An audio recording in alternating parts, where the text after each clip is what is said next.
now that Donald Trump is president, Joe Scarborough on his morning show spent basically every waking moment blaming the libs, okay, blaming the progressives, talking about trans people, talking about how woke was the reason why Donald Trump became president. And then this morning, as of today, it turns out, you know, Joe Scarborough went from saying Donald Trump is Hitler to heiling Hitler. You won't believe this. MSNBC Morning Joe co-host and vicious Donald Trump critics revealed this morning that they met with President-elect Trump at Mar-a-Lago on Friday morning. They did this after conceding that voters overwhelmingly had made their choice. We were given the opportunity to do just that. Joe and I went to Mar-a-Lago to meet personally with President-elect Trump. It was the first time we have seen him in 7 years. And it's going to come as no surprise to anybody who watches this show, has watched it over the past year or over the past decade, that we didn't see eye to eye on a lot of issues, and we told him so. What we did agree on was to restart communications. In this meeting, President Trump was cheerful, he was upbeat, he seemed interested in finding common ground with Democrats on some of the most divisive issues. And for those asking why we would go speak to the president-elect during such fraught times, especially between us, I guess I would ask back, why wouldn't we? So why wouldn't you meet with Donald Trump? I'm thinking really hard. Well, maybe here's why. These are your own words. The retweeting of neo-Nazi videos, Charlottesville. I mean, I could go on and on. What he said about majority black countries. That is tearing more at the fabric of America than attacks on the Twin Towers did. We rebuilt from that. We became stronger because of that. But this seems to me a far graver threat to the idea of America. If Republicans continue this line of thinking, if they continue their support for Donald Trump, they needn't fool themselves. A second Trump administration would destroy the Department of Justice, would destroy the FBI. This is not a reach. I could go back and talk about. Remember what I told you? When liberals capitulate the right-wing framing, or just like capitulate the right-wingers in general, all Republicans have to do is go, look at how hypocritical these fucking idiots are. And they're right. They are right. You cannot consistently say Donald Trump is a fucking fascist and then turn around and be like, and we're friends with that fascist again. You either, A, don't believe he was a fascist at all and just lied to your audience, which is what the argument Republicans make, or B, the argument I make, you actually think that he is a threat to American democracy. You just don't want him to be a threat to you. You don't have a problem with the fascism.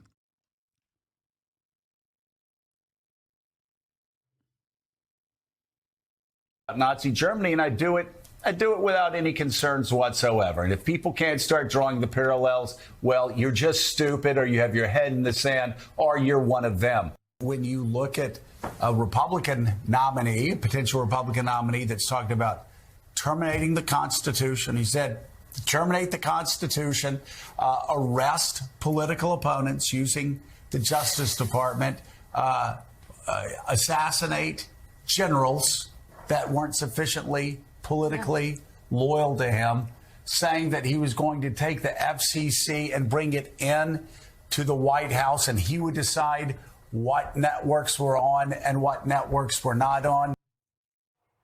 Lisa, I unfortunately saw that last one in real time. He literally said Donald Trump would assassinate generals and use SEAL Team 6. And now you're going to go meet with him? Sorry, you're both phonies. Haley, I can't get over this story, right? I don't think any of us can. It's like, how does this call go, right? Like, oh, hey, Don. Okay, so I'm sorry I called you a Nazi for years and like Hitler. but you want to grab coffee, maybe lunch, you know, like at your house. Yeah. Like how does like, and it's like funny because it's so ridiculous and it's so shameless and it's so debasing and so disgusting on their part. But they also created this environment where Donald Trump almost got killed. Yeah. Right. And even back in October, Mika Brzezinski said that the Madison Square Garden was a white nationalist Nazi type rally. And so they're the ones that created that environment. And so it is good to see that MSNBC's ratings are down, and that's why they're doing this. Hopefully they can eat some humble pie, maybe do some self-reflection, and realize that they have led to a lot of the division in this country and an environment that potentially got Donald Trump killed. You know, Mika Brzezinski went on The View and basically took over the show. It was like the Mika Brzezinski show that day. Well, now Sunny Hostin is very angry. Watch. Uh-oh. I think that we have to be very clear-eyed when we think about the president-elect and cover the president-elect. And I don't think you need to sit down for 90 minutes at Mar-a-Lago and kiss his ring. Yo, I think Sonny is actively getting radicalized.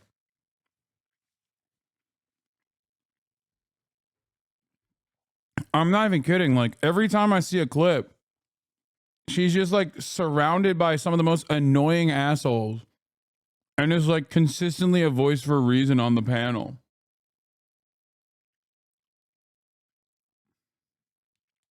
It's not even a joke. Every time I hear The View, it's like annoying, nonsensical centrist bullshit, annoying, nonsensical right-wing bullshit, vague generalizations, aesthetically posturing towards progress, crying, chirping, old ladies, whatever. And then Sonny will just like pop the fuck off and be like, you know, we must not rely on the magnanimous nature of capital owners because they will never give us a crumb of power that they hold for themselves, you know?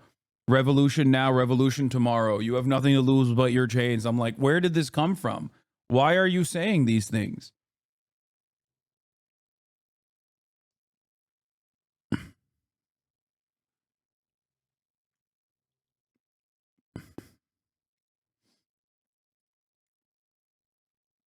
It's crazy.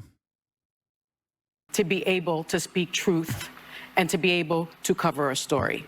So maybe they're not journalists in the true sense. Maybe they're saying that they're opinion journalists. I mean, here, she just said maybe Mika's not a journalist. You think? Well, I mean, make MSNBC great again. Yeah. Maybe that's what they're trying to do. Look, the ratings are no joke. Yeah. And networks can think of it as being cyclical. So this cycle started last Wednesday morning after the election, and they're feeling it now.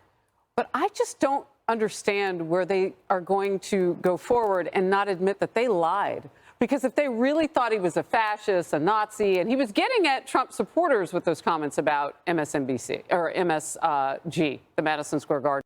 No, I'm not going to lie. It's just like, it's worse. I think they just don't care. I think they don't care about Trump's fascism. That's it.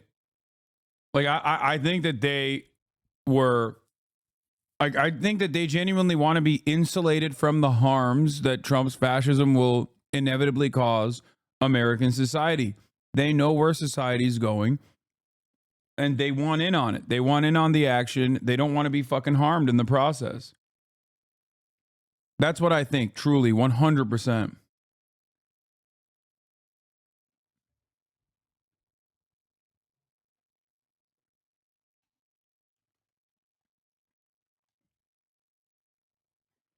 Trump loves this shit, by the way. He will 100%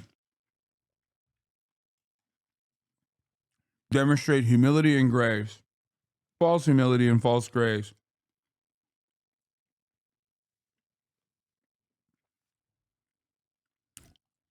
His entire life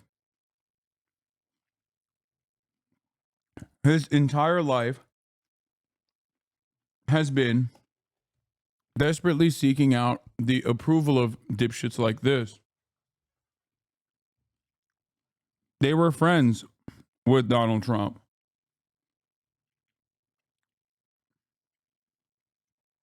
They were originally friends. Donald Trump has said horrible things about them.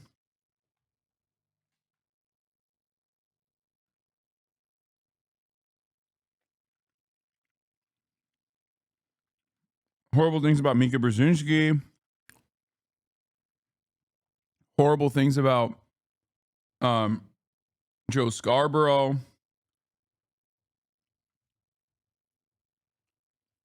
After these assholes were so friendly with him. I'm telling you right now.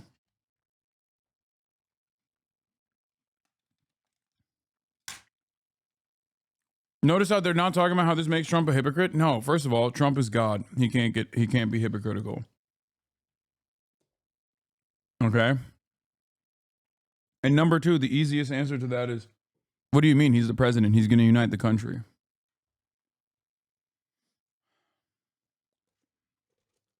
And this is him uniting the country. Trump says media is vital to making America great again, vows to work with a fair, free, and open press. Oh my God.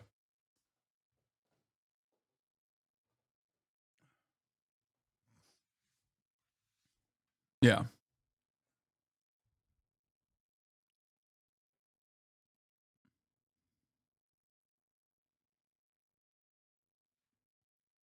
What the fuck is this? Since rabbits cannot bark or meow, they may nip to communicate. This communication may be telling you to put them down or even pet them more. It's a way to get your attention, and it usually works.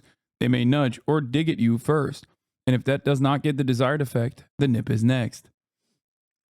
Thanks, extra fruit jam. No glaze, but the level of pushback you receive for telling the truth is shocking to me, considering how few there are fighting for the left perspective to have space to be heard.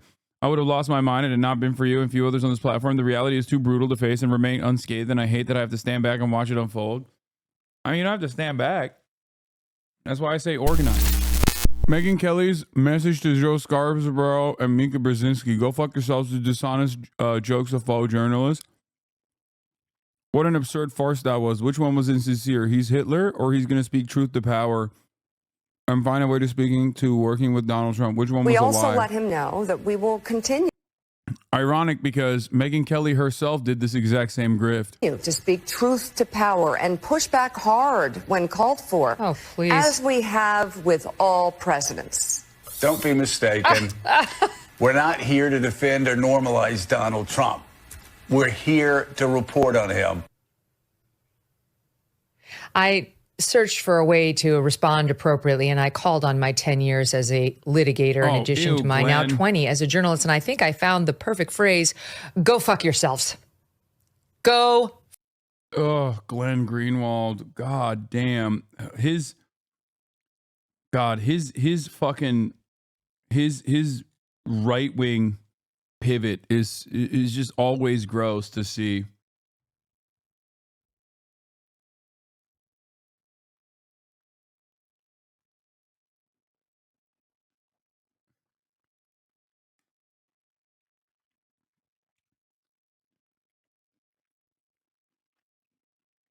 Oh. Fuck yourselves, you dishonest jokes of faux journalists. What an absurd farce that was, Glenn. Which one was insincere? He's Hitler? Or now we're going to speak truth to power and find a way of speaking to and working with Donald Trump? Which one was a lie? As for us, we also let him know that we will continue. Once again, very funny to have Megyn Kelly say this when she also, said similar things about Trump. Let's talk about something different. Let's go back to my favorite MSNBC morning show. Now, if you have an assortment of clips from Mika Brzezinski and Joe Scarborough, I would love to see them, because if I recall correctly, not that long ago, as recently as like last week or a week prior, Joe and Mika were calling Donald Trump Hitlerian, Adolf Hitler.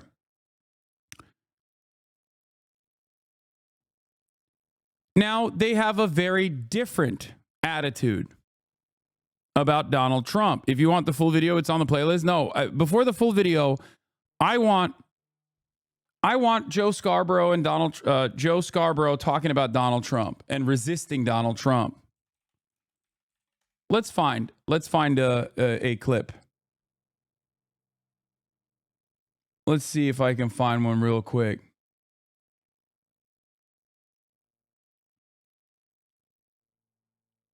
Mr. Schmidt, this is your extraordinary. No, this isn't Joe Scarborough. Hold on.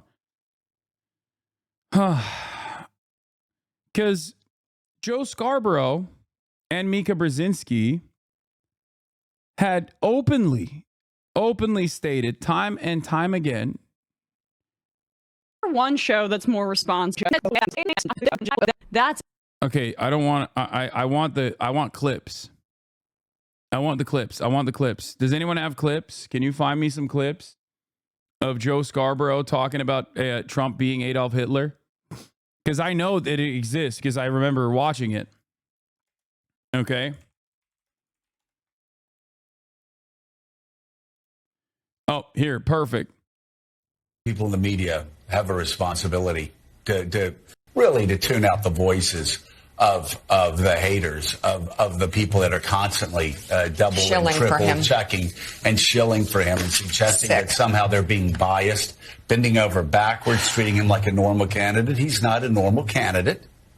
He is running to end American democracy as we know it. He's an authoritarian who a court in Colorado 2 days ago ruled that he led an insurrection against the United States government. He's charged with leading schemes to help overthrow the United States government. So if they want to frame it that way, that's fine. If you want to be fair, then you will frame this as Joe Biden being the candidate that supports American democracy and Donald Trump, a candidate who supports a new form of government here that's authoritarian. It's really that simple. And by the way, Reverend Al, when people go, oh, you can't compare him to past Nazi leaders. You can't compare him to this past Nazi leader or that past fascist leader because he hasn't done that. Well, what hasn't he done? He hasn't done the things that the American judicial system did not allow him to do last time, but may very well allow him to do this time, or a judicial system that will be ignored by Donald Trump and ran over by Donald Trump to create the greatest constitutional crisis of our lifetimes. Just because he hasn't done it yet doesn't mean he won't do it when he gets a chance to do it. And if he is voted into office, then a lot of these people that are talking about literal or figurative or whatever the hell they're saying, you're going to look like idiots. Because he will get away with, he will imprison, he will execute whoever he's allowed to imprison, execute, drive from the country. Just look at his past. It's not really hard to read. The only thing that stood between him and the destruction of American democracy was the federal judiciary. No doubt about it. And I think. Damn, man, these guys are popping. I mean, they're popping off. They're popping off. They're so right. They're so right about this. Okay. He's constantly trying to distract. He's constantly trying to change the subject. He wants to talk about anything that will stop him from talking about policy because he doesn't know policy. He's never known policy. He never will know policy.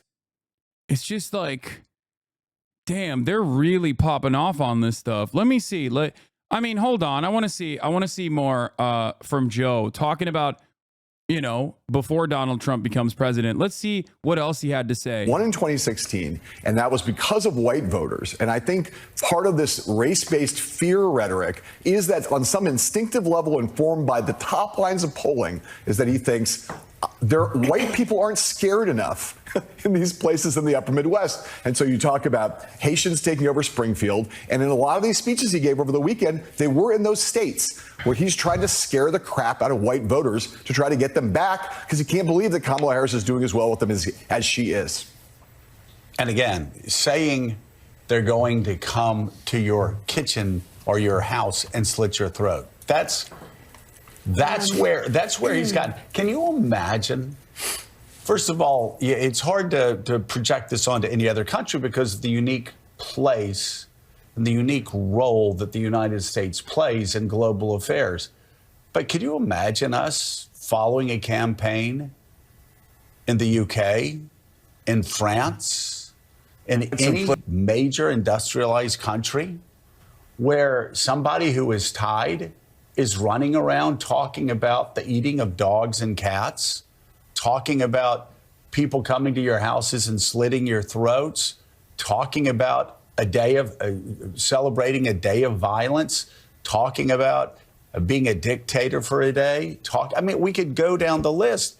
It really is, I think, because wow, these guys are really popping off about Donald Trump and the very real and immediate danger that Donald Trump presents to the future of America. Donald Trump is hailing a modern version of American fascism and actively talking about how Donald Trump is doing that. Here's Joe calling him a danger to democracy and a liar. Do you not call it a threat to democracy when Donald Trump says that he wants to execute the chairman of the Joint Chiefs for treason? Is that not a threat? Saying that your vice president deserves lynching? Saying that to your legal counsel? So why am I showing all of this? Well, lo and behold, now that Donald Trump is president, Joe Scarborough on his morning show spent basically every waking moment blaming the libs, okay, blaming the progressives, talking about trans people, talking about how woke was the reason why Donald Trump became president. And then this morning, as of today, it turns out, you know, Joe Scarborough went from saying Donald Trump is Hitler to heiling Hitler. Personally, literally.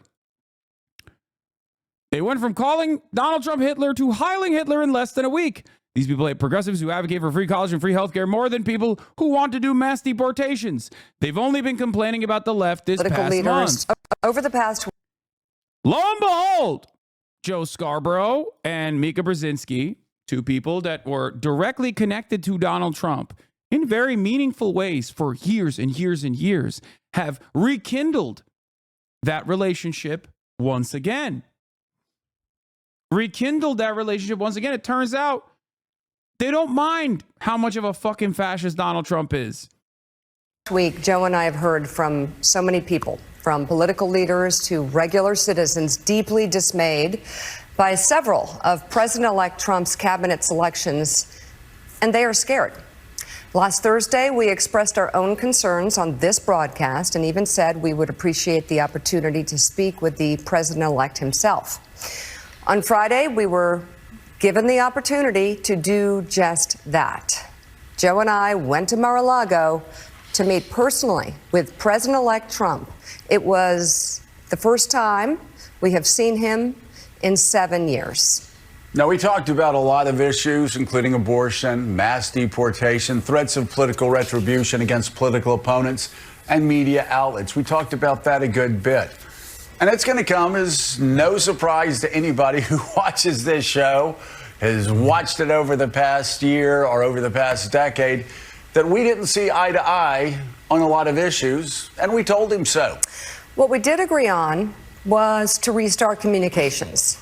My father often spoke with world leaders with whom he and the United States profoundly disagreed. Her father, which I can't say his name, it's impossible, Zbigniew Brzezinski, okay, famously also talked about Big Z himself, famously also talked about how wonderful it was that they had radicalized the Mujahideen in Afghanistan, giving the USSR its own version of Vietnam. When directly asked a question about the threat of Islamist fundamentalism that the American government had actively spearheaded, okay, he said, what's more dangerous? We were able to bring the USSR to heel by activating these radical groups inside of Afghanistan, forcing them to do their own version of Vietnam that ended up destroying the USSR. A couple radical Islamist fundamentalists with arms is not that big of a threat. Now, of course, he said that before 9/11, famously. After 9/11,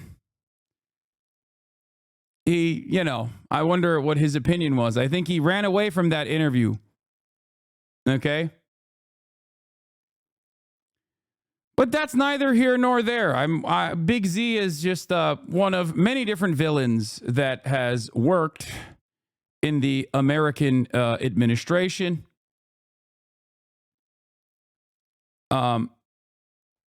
But, he's dead now, and it doesn't really matter. So let's get back to the matter at hand, Mika and Joe.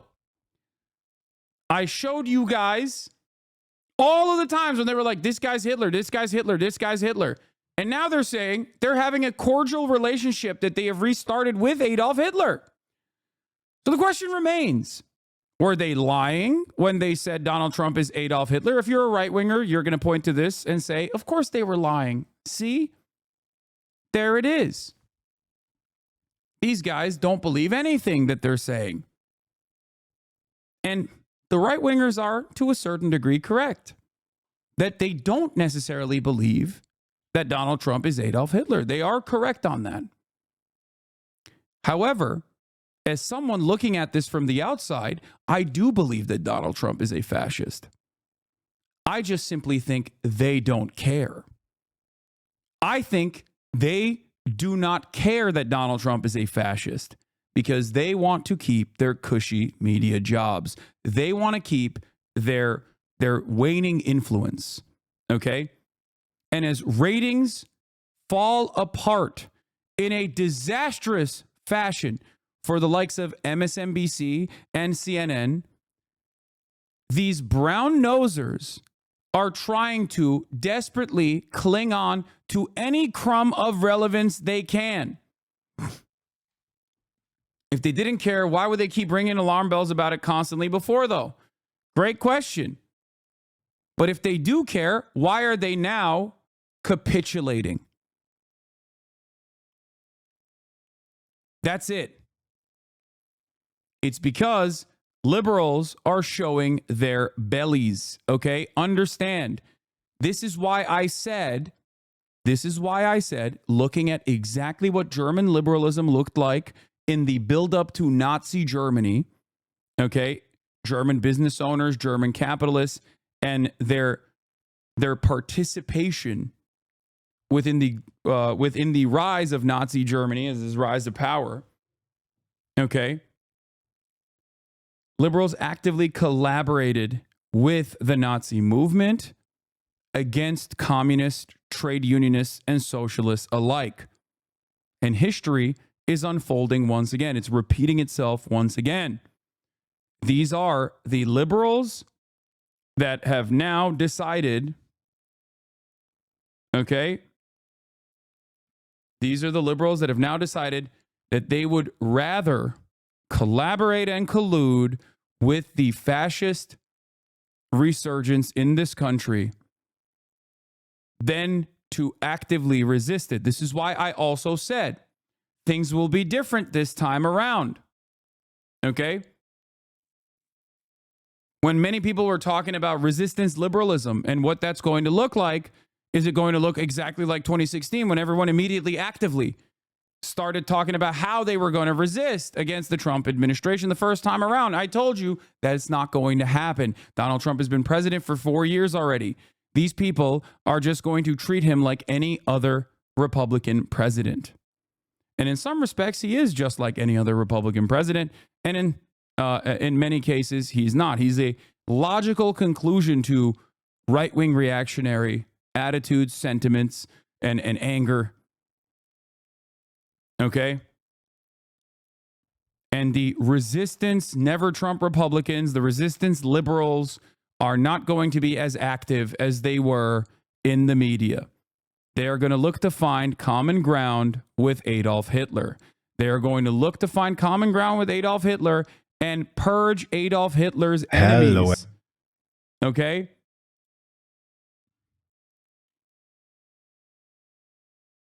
Understand that that is where we are at. Okay?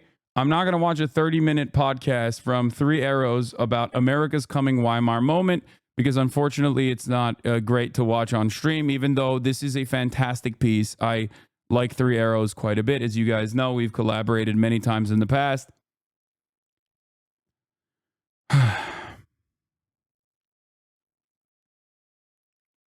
I do not believe. I think what is happening right now in liberal media is not an immediate resistance against like what Trump presents, but a normalization of Donald Trump. I think you will see this more and more. You will see more and more people normalizing Donald Trump and maybe even claiming, well, he's the president. We have to work with him. We have to work with what we have. Okay? And not only will they not resist in the ways that they tried to last time around, I think they're going to normalize it and look for an outgroup. Look for a common enemy.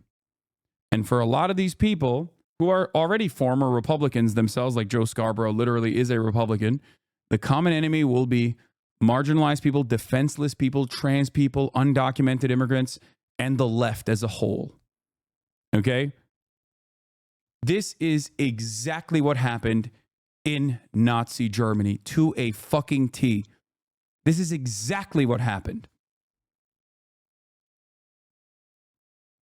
I would like to watch, not the Three Arrows one, but I'm sure there is another YouTuber like, I'm sure there's another YouTube essay that we could watch that has like more, visually stimulating stuff. And here is the MRC, Media Busters. Is the time to sound the alarm? When is the time to start saying, well, does this look like Germany in 1932? This is not a reach. I could go back and talk about Nazi Germany, and I do it without any concerns whatsoever. And if people can't start drawing the parallels, well, you're just stupid, or you have your head in the sand, or you're one of them. We still have an electorate, 70 million plus, that will be voting for a man who said he was going to assassinate for treason the chairman of the Joint Chiefs because he didn't support him on January the 6th, who has said just in recent days he was going to execute Liz Cheney with a firing squad, 9 guns pointed and shooting at her face. A man who has said that he was going to shut down CBS because he didn't like how they edited an interview. A man who said he was going to be a dictator from day one. On Friday, we were given the opportunity to do just that. Joe and I went to Mar-a-Lago to meet personally with President-elect Trump. It was the first time we have seen him in 7 years. Now, we talked about a lot of issues, including abortion, mass deportation, threats of political retribution against political opponents, and media outlets. We talked about that a good bit. And it's going to come as no surprise to anybody who watches this show, has watched it over the past year or over the past decade, that we didn't see eye to eye on a lot of issues, and we told him so. Donald Trump is Adolf Hitler, but here's why we're hanging out with Adolf Hitler. This is the 1 hour long, but it's amazing. The German Revolution of 1918, how it all began. Yeah, I think like the part that I am specifically talking about is the active collaboration amongst liberals with Nazi Germany. And I want to draw comparisons to what's going on currently. Okay? That's what I'm looking for. And I know that there's YouTube essays on it. I've watched YouTube essays on it before. Because there's a lot of historically muddying the waters in the way that people present the buildup to the buildup to Nazi Germany and the momentum from Nazis and how people resisted the growth of the Nazi movement and the prominence it found itself in. And I think that you know, I think that a lot of people don't realize. A lot of people don't realize the role that liberals played in maintaining the current order, the current hierarchy, and maintaining capitalism. Okay? To be honest, I don't see your point. You keep showing a clip of them saying they talked to him. So what? Are people not allowed to talk to him? If you say Donald Trump is Adolf Hitler, then you're basically saying you're talking to Adolf Hitler and you're reigniting your relationship with Adolf Hitler. You're not supposed to do that. Okay? What a ridiculous fucking take. You either are openly demonstrating that you don't care that he's Adolf Hitler, or you're saying that you were lying about him being Adolf Hitler this whole time. Republicans will look at this and go, they were lying about Trump being Adolf Hitler. I look at this and go, they do not care that Donald Trump is a fascist. That's a task shared by reporters and commentators alike. We had not spoken to President Trump since March of 2020, other than a personal call Joe made to Trump on the morning after the attempt on his life in Butler, Pennsylvania. In this meeting, President Trump was cheerful. He was upbeat. He seemed interested in finding common ground with Democrats on some of the most divisive issues. And for those asking why we would go speak to the president-elect during such fraught times, especially between us, I guess I would ask back, why wouldn't we? 5 years of political warfare has deeply divided Washington and the country. We have been as clear as we know how in expressing our deep concerns about President Trump's actions and words in the coarsening of public debate. But for nearly 80 million Americans, election denialism, public trials, and January 6th were not as important as. Those are not the worst parts of Donald Trump's potential second coming. The worst parts of Donald Trump's second coming is not January 6th, okay? It's mass deportations, you fucking idiots. And it's very obvious that this is the reason why the Democrats never found a successful narrative that penetrated public consciousness on the dangers that Donald Trump represents. Because they like all the bad shit that he wants to do. They like all the shit that he is truly Hitlerian over, okay? They agree with it. That's the problem. They don't have a problem with mass deportations, okay? We're talking about Mika and Joe Scarborough and Mika Brzezinski and many of these other institutions. What they have paid attention to and what they've been attacking and undermining since Donald Trump won the election matters. This is why I told you immediately after this election that no, that was part one. I don't think I reacted to part two completely. But my point is this, okay? They very quickly were like, it's actually woke and trans people and our inability to like address the right-wing demands that the American public has that the Democratic Party lost, when the Democratic Party had not done those things at all. As a matter of fact, the Democratic Party had moderated itself so hard that they had become a marginally less bad version of the Republican Party, and they still fucking failed. And instead of licking their wounds and analyzing and doing a proper autopsy on what the real issues were, they immediately started shitting on progressives. They immediately started shitting on trans people. They immediately started shitting on leftists, people who, what? Hello, my fellow HasanAbi heads. Why do you support Hamas? I'm just kidding. I'm sorry. Okay, take a day off.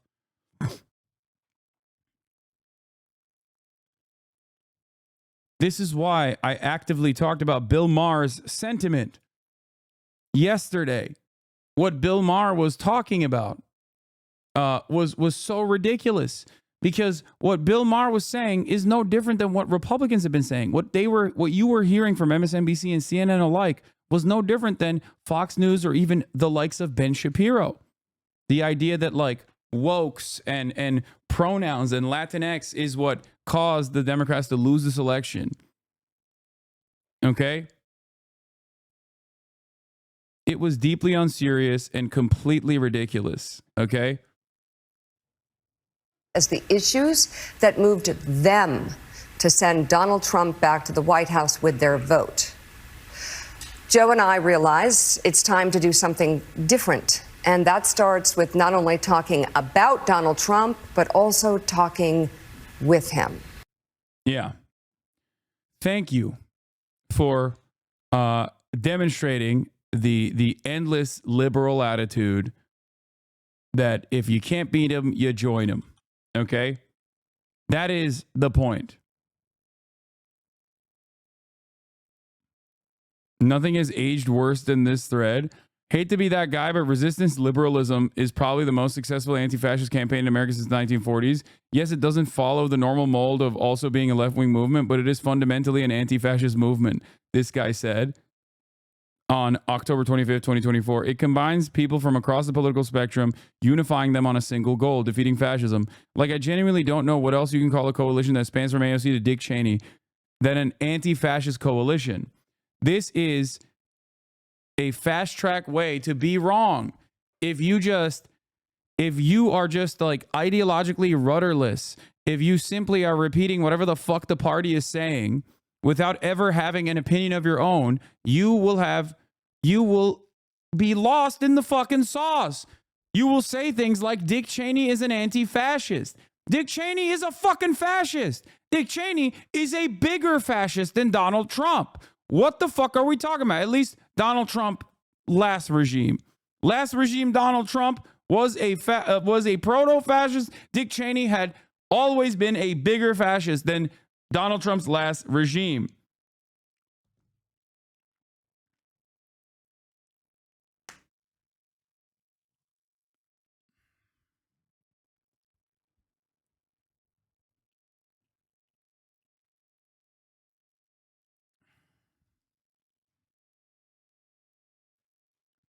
Anti-fascism at its core is a movement that is opposed to fascism. Resistance liberalism clearly falls well within that mold. It has an express goal to defeat fascism, i.e. Donald Trump.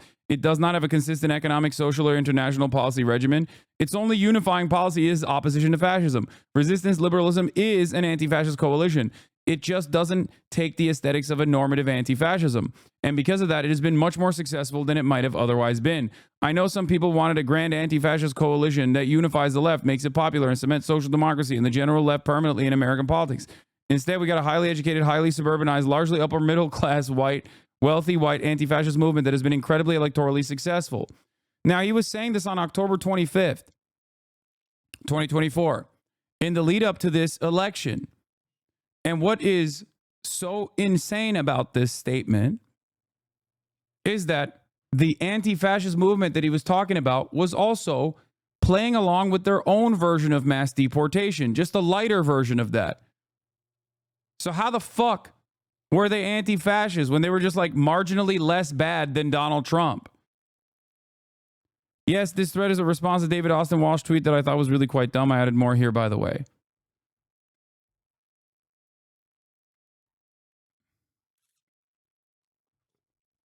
This is why I say, if you want to come across as more knowledgeable, okay, read a little bit and develop a materialist perspective. Because historical materialism will usually land you on the right side of history and will allow you to make better assessments of what is to come. Okay? Liberalism is rudderless, and many Democrats simply are just at the whims, at the mercy of right-wing Republicans that at the very least ideologically want to move the country towards fascism. Liberals are completely unequipped to fight against this. And that is why you're seeing so many of them refuse to fight against this and instead capitulate to the same exact right-wing framing on the matter over and over and over again.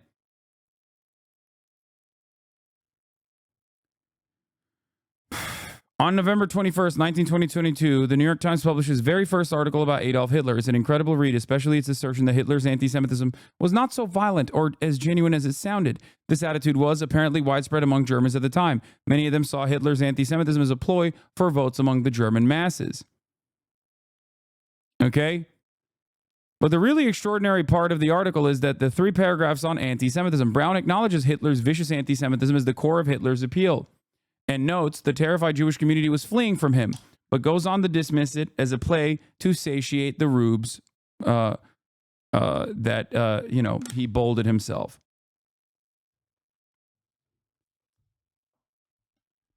He's credibly credited with being accused by lofty, unselfish patriotism. He probably does not know himself just what he wants to accomplish. The keynote of this propaganda in speaking and writing is violent anti-Semitism. His followers are nicknamed the Hakenkreuzler. So violent are Hitler's fulminations against the Jews that a number of prominent Jewish citizens are reported to have sought safe asylums in the Bavarian highlands, easily reached by fast motor cars, whence they could hurry their women and children when forewarned of an anti-Semitic St. Bartholomew's might. Ne yapıyorsun anne? Ne oluyor burada şu anda? Okay. But, Kaya, please. No, please. Hey, how are you? Ne haber Nikocuğum? Dude, my mom is having a party right now. But several reliable, well-informed sources confirmed the idea that Hitler's anti-Semitism was not so genuine or violent as it sounded, and that he was merely using anti-Semitic propaganda as bait to catch masses of followers and keep them aroused, enthusiastic, in line for the time when his organization is perfected and sufficiently powerful to be employed effectively for political purposes. A sophisticated politician credited Hitler with peculiar political cleverness for laying emphasis and overemphasis on anti-Semitism, saying, "You can't expect the masses to understand or appreciate your finer, real aims. You must feed the masses with cruder morsels and ideas like anti-Semitism. It would be politically all wrong to tell them the truth about where you are really leading them." Now, Brown's sources in all likelihood did tell him Hitler's anti-Semitism was for show. That was a popular opinion during Nazism's early days, but that speaks to how unprepared polite German society was for a movement as sincerely, radically violent as Hitler's to take power. One other thing, if violent anti-Semitism was such a winning issue for Hitler, what does that tell us about the state of public opinion in Bavaria in 1922? You can basically substitute anti-Semitism in this conversation with anti-immigrant sentiment, xenophobia, and white nativist anti-immigrant attitudes. Okay? It is a one-to-one comparison to what we are experiencing right now.